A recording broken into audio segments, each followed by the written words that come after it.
After a historic 2016 season, Sam Houston State is looking to bounce back for 2017 with goals of actually winning the FCS championship. They start August 27th against Richmond, and you can see it on ESPNU.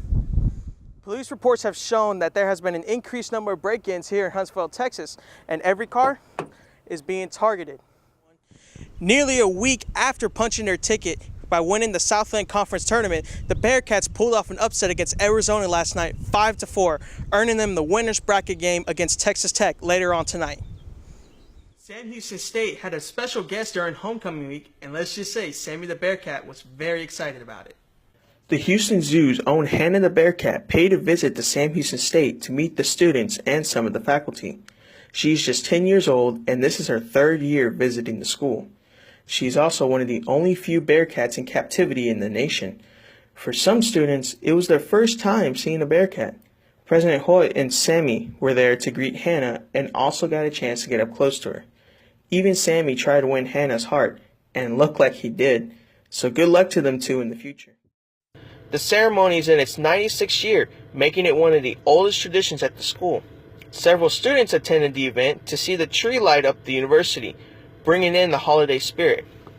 Several student organizations were also there, as well as the Department of Student Activities having their food drive, where students donated food that will be given to those in need. Another part of the festivities included performances from the SHSU Choir and Orange Pride, as well as President Hoyt and Sammy to help light the tree.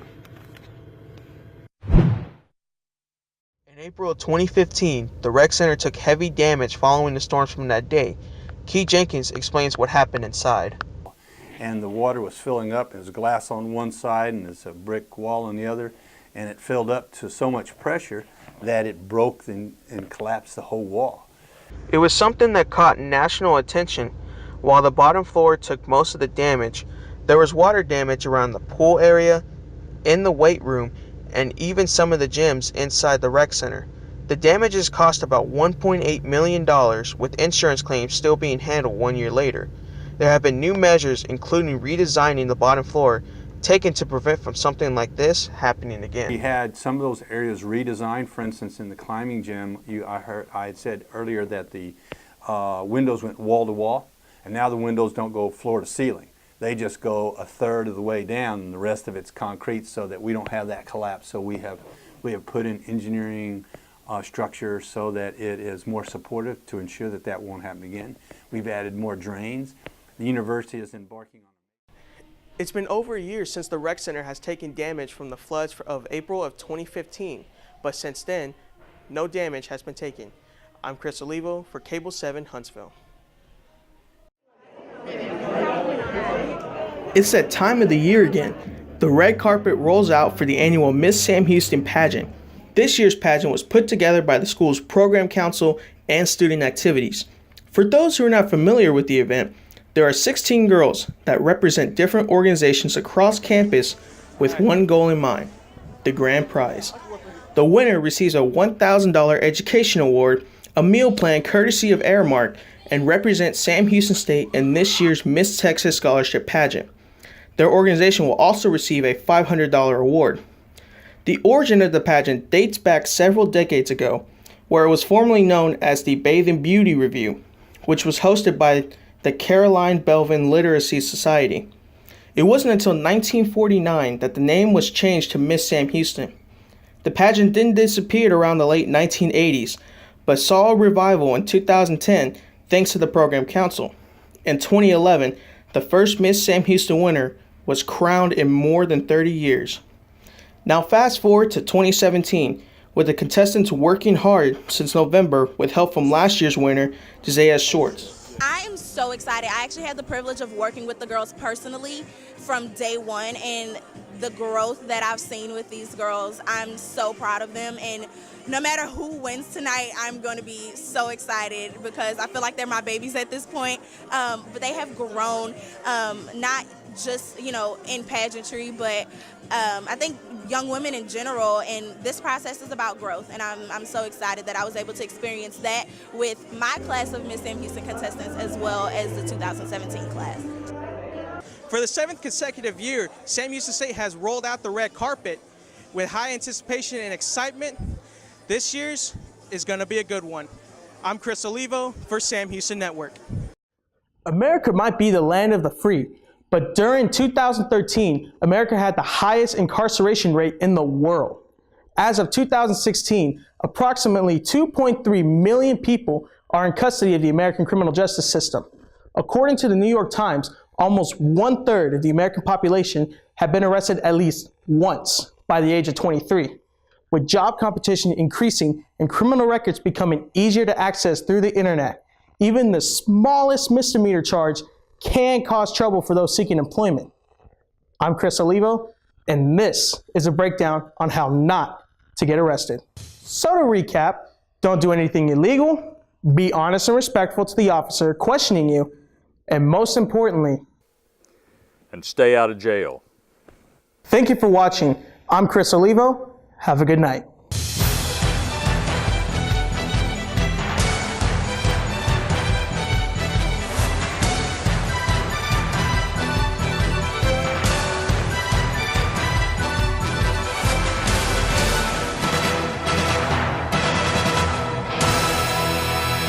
From rivals for food to hunting buddies, animals have played many roles in human history. Most recently, in our shared history, animals have worked their way up to the role of man's best friend.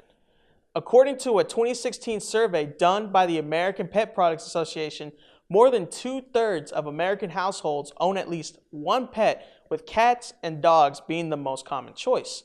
Beyond their friendship, there are many pros of having a non-human friend.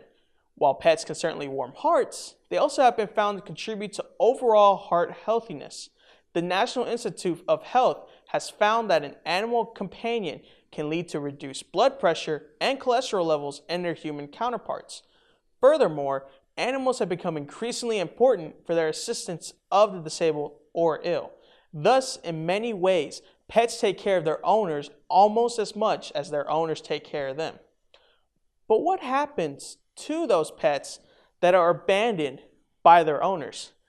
I'm Chris Olivo, and I'm here to show you the reality of what happens when an animal turns astray in the college town of Huntsville, Texas.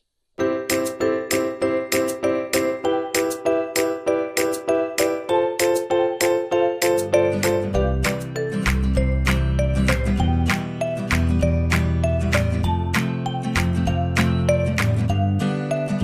the help of organizations like Animal Control, Rita B. Huff Adoption Center, and Little Woman Home for Animals, the amount of stray animals is lessening. However, there are a few more ways to help keep stray animals off the street. Number one is responsible pet ownership. The reason many animals are on the street in the first place is because of irresponsible owners who have decided to dump their pets. As a reminder, abandoning an animal is considered animal cruelty and punishable by law. The second best way to reduce animal overpopulation is to spay and neuter your pets. Many cities offer free or reduced prices for spaying and neutering. Just this simple medical procedure can significantly cut down on the overpopulation rates. After all, there was a reason Mr. Bob Barker always took the time to remind his audience to spay and neuter their pets. And the final way to help keep strays off the street is to support your local animal shelter. Be it donation of money, time, volunteer, or resources, animal shelters need all the help they can get. According to the American Society for Prevention of Cruelty to Animals, about 6.5 million animals enter shelters yearly. That said, there are plenty of companion animals already waiting for homes. Thus, there is no need to endorse breeding when adopting is a much cheaper and eco-friendly option. Remember, when the pet be a purebred or a mutt, they will love you the same. I'm Chris Olivo, and this has been the Strays of Huntsville. Have a good night.